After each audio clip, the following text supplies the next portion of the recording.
Hi friends, ఈ రోజు మనం పప్పు వడలు ఎలా చేయాలో చూద్దాం.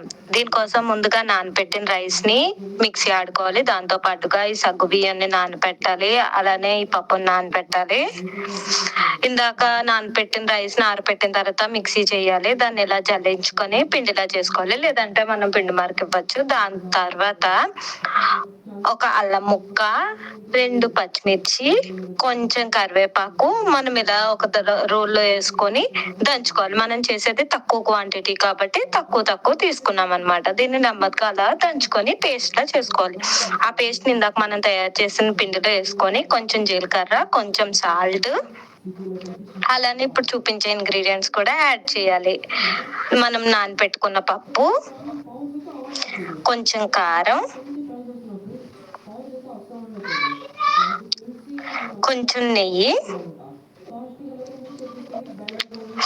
ఇందాక నానబెట్టిన సగ్గు బియ్యం వేసి బాగా కలుపుకోవాలి. కావాలి అనుకుంటే పసుపు కూడా వేసుకోవచ్చు.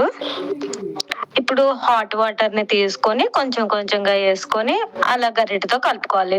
అలా దాన్ని ఒక మెత్తని డౌలో ఒక పిండిలా చేసుకొని చిన్న చిన్న బాల్స్ చేసుకోవాలి. దాన్ని ఒక కవర్ కి ఆయిల్ రాసి ఆ బాల్ ని అందులో పెట్టి చిన్న చిన్న అప్పడాల్లా కంప్రెస్ చేసుకోవాలి. మనం తినే ప్రతి మెతుకులోని రైతు పేరు ఉంటది అంటారు కదా, అలానే నేను చేసే ప్రతి అప్పడం కూడా నేను గుర్తు రావాలని చెప్పి నా ఫింగర్ ప్రింట్స్ తో చేతులతో చేశాను అనమాట. వాటిని నెమ్మదిగా కవర్ లో నుంచి బయటికి తీసేసి ఆయిల్ లో డీప్ ఫ్రై చేసి ఇవ్వండి. లాస్ట్ కి మనం చేసిన పప్పు చెక్కలు you can see they are breaking, crispy crispy breaking పప్పు చెక్కలు.